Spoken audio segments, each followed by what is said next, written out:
kisa kinasema Batimayo, mwana wa Timayo, yule muombaji tena kipofu.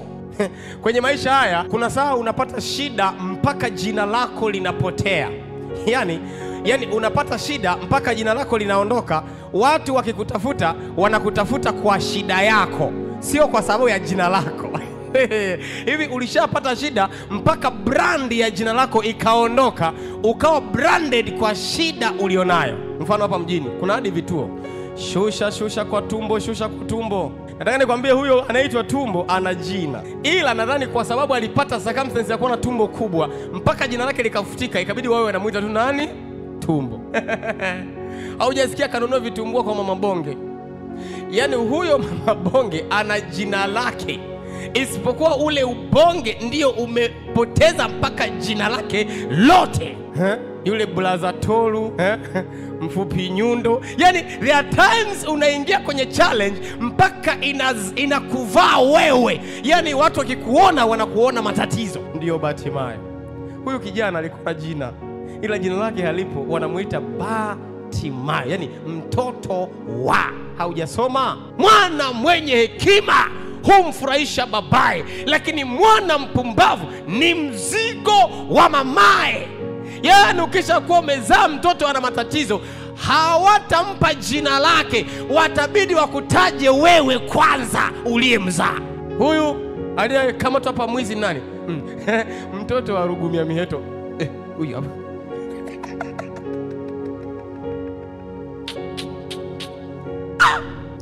Batimayo, mwana wa Timayo, yeye alikuwa ni kipofu. Kazi au profession ambayo angeweza kufanya ni kuombaomba.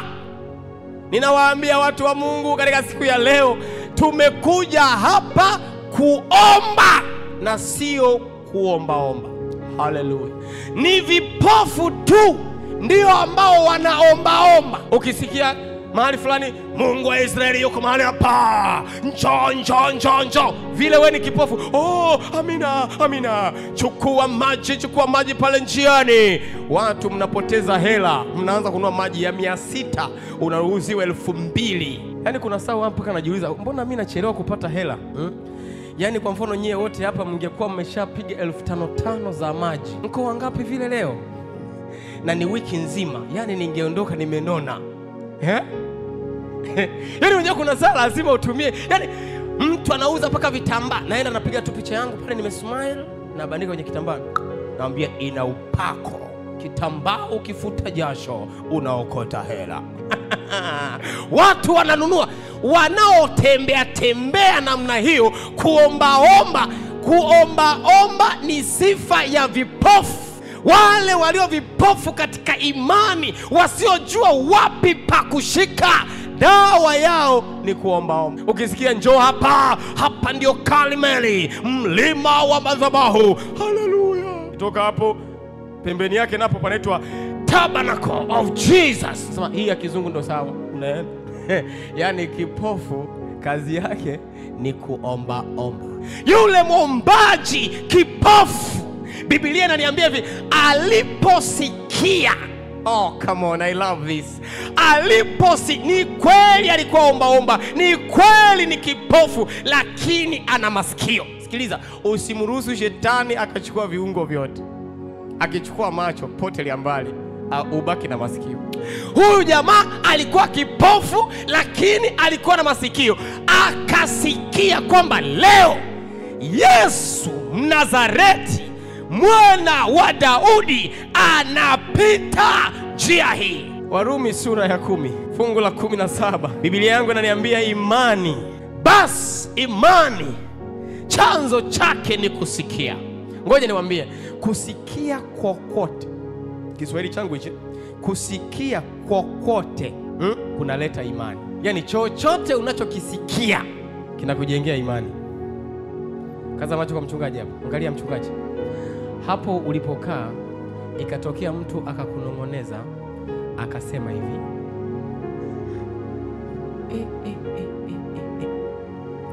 huyo mama uliyekaa naye pembeni hapo, uwe makini, ni mchawi kuku nataka nikwambie, baada tu ya kusikia hilo neno utakuwa very careful. Yani hata akirusha kanga na anamwagia majini huko. Kwa nini unakuwa makini? Ni kwa sababu umeambiwa. Chochote unachoambiwa kinaleta imani. Mtoto mmoja alikuwa amejua hili fundisho. Baba yake alimwahidi sana siku nyingi kumpa zawadi nyingi na hampi. Wa darasa la 4 tu hivi.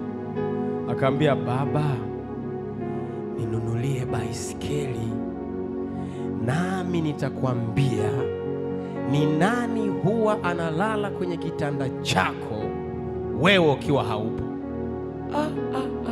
Akina baba mpo? Baba aliposikia vizuri, ninunulie baisikeli. Niambie, sikwambii ninunulie baisikeli.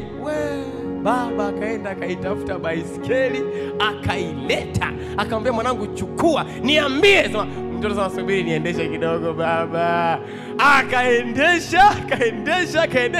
Saa 6, kisha nitakucha. Niambie. Subiri baba. Mtoto amechoka, akaja akapaki baisikeli, baba, ukiwa haupo anayelala kwenye kitanda chako ni mimi. Chochote unachosikia huwa kinaleta imani. Yani hapo ulipo ukaambia hivi, huyu pastor anayehubiri uwe naye makini, ni Freemason. Ndugu yangu, kuanzia ukisikia hapo hautanisikiliza tena. Utakuwa makini kuniangalia ninavyohubiri, ili uone kama nafanya haleluya. Ukiona na tayari ni kweli. Kwa nini? Kwa sababu umeambiwa. You are what you heard. Kile ulichosikia kuhusu Mungu, hiyo ndio kiwango ya Mungu ulionayo. Wako watu waliambiwa Mungu ni mkali sana, hana mchezo, na sura zao unaweza ukazitambua. Wako watu wanamjua Mungu kama rafiki na sura zao zinaeleweka. Wako watu ambao hata wamjui Mungu, wanasikia tu habari zake kwamba ni balaa na sura zao unazijua. Bartimayo aliposikia, imani ikaingia. Maana imani huja kwa njia ya kusikia, na imani ya kweli anasema ni ile ambayo imejengwa katika neno la Kristo. Aliposikia kwamba anakuja Yesu, sijajua ni mwinjilisti gani wa vitabu alipita pale kwa Bartimayo, akamwambia, we Bartimayo, leo Yesu anapita. Bartimayo akasema, ni huyu Yesu ambaye nilisikia habari zake. Sema zipi? Kwamba alienda pale kijijini Naini juzi, akagusa jeneza, na yule kijana aliyekuwa amefariki akawa hai. Wakamwambia, huyo. Ambaye usinitanie bwana. Ndio huyo ambaye nimesikia habari zake. Alipita pale Bethania pale kijijini, akakuta mtu aitwaye Lazaro amekufa siku 4. Halafu akamuita akasema, Lazaro toka nje. Akatoka mzima. Wakamwambia, huyo. Kaambia, bwana, hebu niambieni vizuri kwamba ni huyu ambaye vipofu wawili walipoenda mbele zake wakamwambia tuponye, akaondoka akawaacha akaenda nyumbani. Wale vipofu wakamtafuta, wakafika hadi nyumbani kwake, wakamwambia tuponye.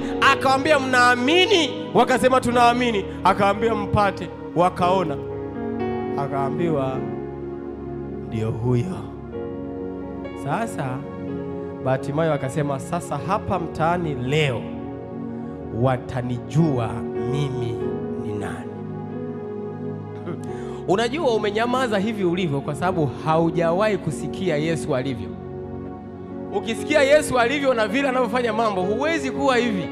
Wiki nzima haujashuhudia, huwezi. Ukikutana naye, yani hapa stendi watakukoma. Nataka leo tuombe hapa, atoke mtu hapa amechanganyikiwa na uwepo wa Yesu, afike pale stendi aseme, haleluya, mnaniona? Nimepona, Bwana asifiwe, haleluya. Hivi nyie mnajua miujiza?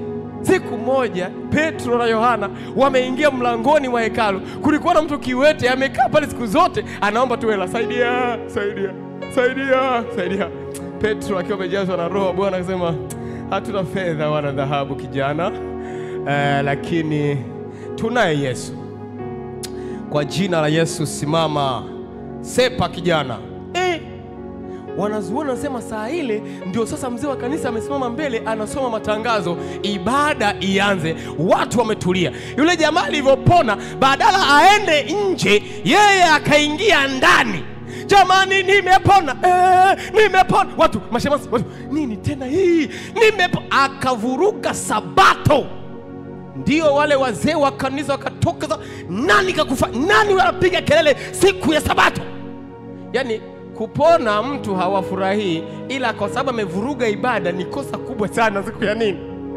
Ukikutana na muujiza wa Yesu, rafiki yangu, huwezi kukaa hivi ulivyokaa.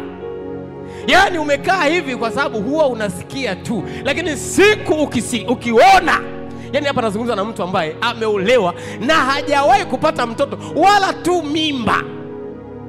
Yani anatamani hata tu iingie, iwe kubwa alafu itoke, ili tu watu wajue kwamba nilikuwa nayo. Yani naongea na mtu ambaye anapitia uzoefu ambao kama Mungu akiachia leo hawezi kunyamaza. Bartimayo aliposikia akasema, leo mtanielewa. Biblia inasema akaanza kupaza sauti. Jamii haiwezi kubadilishwa mpaka watokee watu waliokutana na nguvu ya Mungu ambao wataweza kupaza sauti ili jamii iweze kubadilishwa. Sikia, Bartimayo alikuwa anajua kuomba. Alikuwa anaomba maeneo kama ya Masaki, maeneo yenye mageti meusi, mahali ambapo watu wakikupa msaada hawahitaji change. Unajua kuna saa mtu anapewa msaada mpaka anaambia nipe 2000 kwanza. Kule alikuwa mahali pazuri, watu walionenepa mpaka pua wako pale.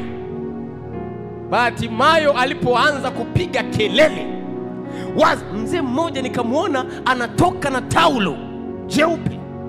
Namuuliza, Bartimayo nini? Sema nini? Mbona kelele? Yesu, Mwana wa Daudi, unirehemu. Huku ni Masaki. Sasa ona mimi hapa na mkutano wa Zoom hapo, unanipigia kelele kikao. Lile koti nilokupa uvae unalo? Labda ndio hili ninalo. Chakula ujala? Ile 10,000 nimekupa. Nimekula. Lakini Bartimayo alipomaliza kumsikia, lakini mzee, nakushukuru sana kwa misaada yako yote ya siku zote, lakini kwa ugeni unaopita hapa leo, samahani sana. Yesu, Mwana wa Daudi, unirehemu. Walipojaribu kumzuia, Biblia ya Kiingereza inasema he cried all the more, yani akaongeza sauti. Yule mzee akasema kichaa kimepanda, akaondoka akarudi zake ndani. Ukipata imani, itafika mahala watu wanaokutazama wataona kama wewe ni kichaa, maana yale uliokutana nayo wao hawayajui. Unajua wewe hapo ni mstaarabu vile hayajakukuta. Yaani unajua kuna saa nyingine hata kanisani mtu tunaeleza tunapotaka kuomba basi upige magoti, ufanye hayajakukuta. Yaani siku ikikukuta wala hutajua kama ni kupiga magoti au ni kuanguka au ni yaani hutajua. Wainjilisti wenzangu mahali fulani wakuta hapa kule Kigamboni wamekomana Biblia. Unajua tunahitaji elimu pia ya maombi jamani. Wanaombea pepo. Kwanza yule mama anaombea pepo, akasema tupige magoti tuombe. Nikasema pepo tupige magoti. Haya, wakapiga, yeye yuko mbele kabisa. Pepo kwanza lilikuwa la Kichina. Unajua jamani, lazima tupate elimu haya mambo. Pepo lenyewe ni la Kichina, halafu eti tupige magoti. Ile tu Baba katika jina la Yesu. Kwanza akaanza kutubu dhambi pale mbele ya pepo. Baba, unajua sisi ni wadhaifu. Pepo liliposikia kwamba ni wadhaifu likasema kumbe nyie ni wadhaifu. Hajakaa sawa, likafanya akajua utani. Lilivyorudi vikofi mwinjilisti chali. Mwinjilisti naliponyanyuka sema unanipiga. Mwinjilisti akarudishia Sasa nikawa niko pale mbele nikasema hivi hapa mwenye pepo ni yupi? Lazima ifike mahala tuelewe. Haleluya. Haleluya. Mwinjilisti kawa na pepo na pepo kawa mwinjilisti. Acha kabisa. Watu wamekazana na Biblia. Toka, niko kifuani. Toka, nimeenda tumboni. Toka. Utachana Biblia. Mpaka Biblia imechanika. Maana nikawaambia watumishi, nendeni mkale chakula. Hatujamaliza, inabidi litoke. Toka, wameomba toka saa 8 za usiku. Nimewakuta pale saa 8 mchana. Wametoka jasho. Watu wa Mungu mashati yamechanika. Wako serious na kazi. Nikawaambia namna hii, wapendwa, haitoki. Cha kufanya kwanza kabisa kwa huruma, nendeni mkale chakula. Anajirusha siviliza. Mwacheni, kaleni chakula. Wakasema yale mambo yenu wachungaji wa siku hizi bwana. Unajua hawa vijana hawa. Wakaondoka shingo upande. Kabla hawajaondoka nikamwambia sasa tuombe. Nikamwambia malaika wale wa vita kutoka mbinguni, njoni mshughulikia wa jamaa. Chapa viboko mapepo walioko hapa wote. Sisi tunaenda kula chakula. Tukirudi hapa tumkute mtu akiwa mzima. Tukaondoka. Hiyo siku ndio walijua kwamba kumbe sio mchungaji, sio kijana mdogo.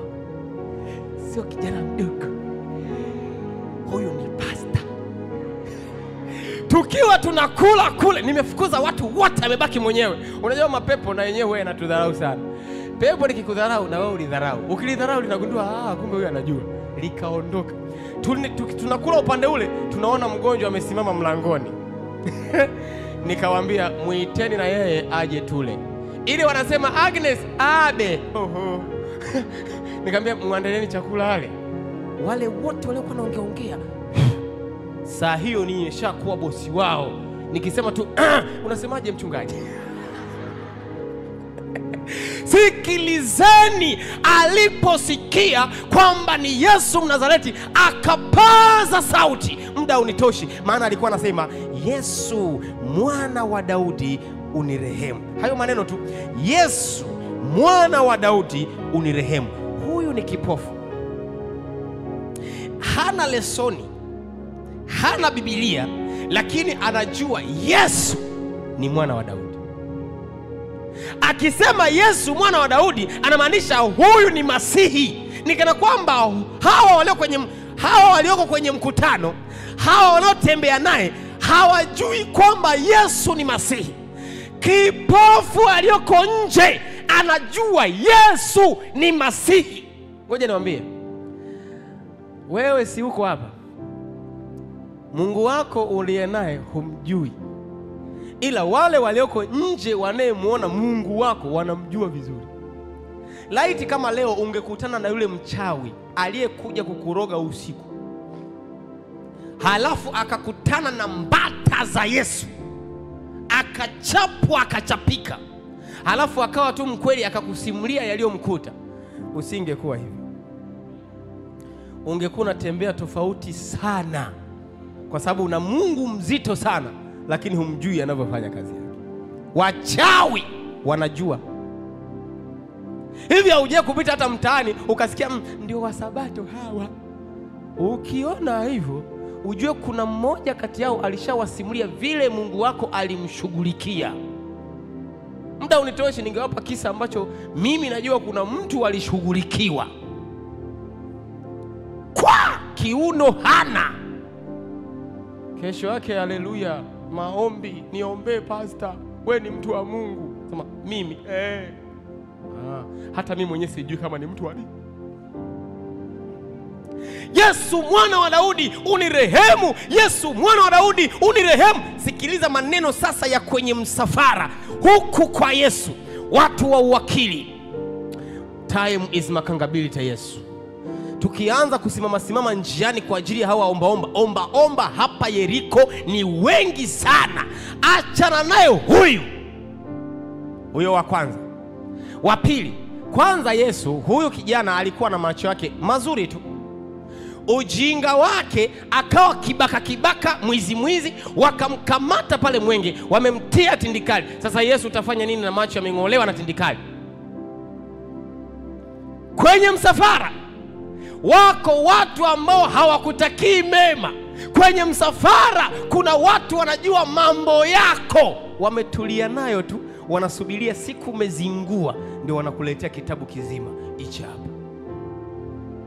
Nikwambie, kuna watu mpaka wana picha yako wameitunza mahali, wanasubiria tu kwiri, mtu wa Mungu amevunja amri ya 7, sema ndio leo mnajua from maktaba toka zamani tulimuona. Utasikia hata tu alivyokuwa anakuja hapa, yale macho yake tulivyoyaona pilu pilu, tukajua huyu haendi mbali. Mambo ya kwenye mkutano, huyu unavyomuona hivi alikuwa mzima, shida yake tu. Kwenye mkutano humu kuna maneno. Kuna wengine hata wakati ulipokuwa unasema leo unaenda kwenye maombi, sema umeombewa sana mtu wa Mungu, kama una dhambi tubu tu.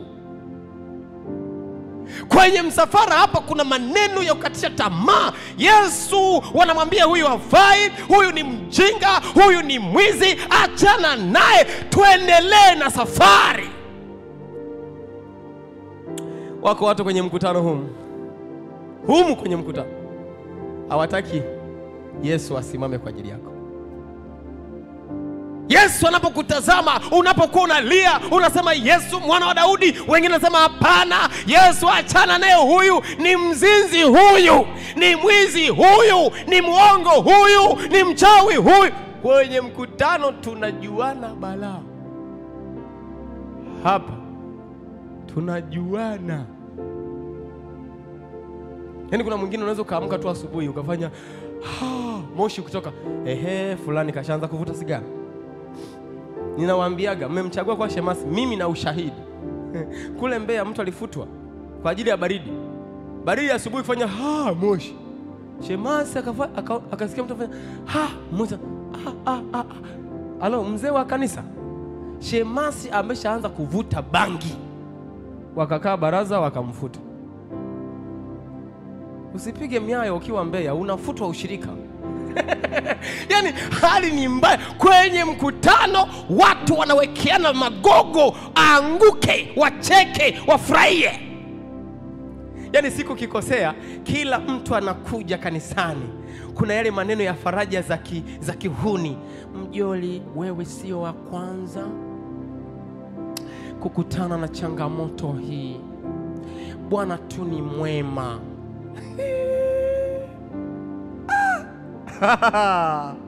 Halafu kisha kuwa umefutwa, Biblia inasema hivi, wakutafute wakuhubiri, hajagi hata mmoja. Hata wale waliokuwa nakaa karibu na wewe, ukijikuta umekuja, ukija kanisani, unahisi kama kanisa lote linakuangalia wewe. Yaani kuna wengine nasema kaja. Wengine wasiokuwa na pazia anakuambia kabisa, umekuja, mvua itanyesha. Yaani hali ni mbaya kwenye msafara. Ninampenda Yesu. Wakati watu wanasema ni mwizi huyu, ni kibaka huyu, wanasema huyu hafai, huyu hapa ni kipofu, achana naye. Yesu anasimama kitabu cha Mwanzo sura ile ya 1 fungu la 26, anasema na tufanye mtu kwa sura yetu. Haleluya. Wanasema mchawi huyu, yeye anasema ana sura yangu. Haleluya. Mwizi huyu, Yesu anasema kwa sura yangu. Haleluya. Wanasema wewe ni mchawi, lakini Yesu akikutazama anaiona sura yake kwako. Amechoka sana huyu, ameshazalishwa watoto 6. Yesu anasema kwanza, hii ni mashine inajaza dunia, sura yangu hii. Haleluya. Haleluya. Binti amezaa. Sasa huyo si ana cheti kwamba anazaaga? Mwisho wa siku wewe mtu ambaye hazai na wanaozaa unawaona, chukua mwenye cheti chapu, ana uthibitisho kwamba anajua hilo jambo. yani unafeli wapi mtumishi? Ni mchawi huyu, sijui ni namna gani huyu. Yesu anasema huyu naye ni mwana wa Ibrahimu. Haleluya. Biblia inasema Yesu akasimama. Unajua, sikiliza nikwambie, wale waliokuwa wanaongea wote kilimilimi kweli, Yesu sasa mwenyewe amesimama. Halafu nampenda Yesu, akisimama hakuiti, hasemi eti njoo sasa. Yesu ni anadharau sana, hujapata kuona. Akawatuma, yani wale waliokuwa na nanga eti hafai huyu, ni mchawi huyu, ni mwizi, kamuiteni.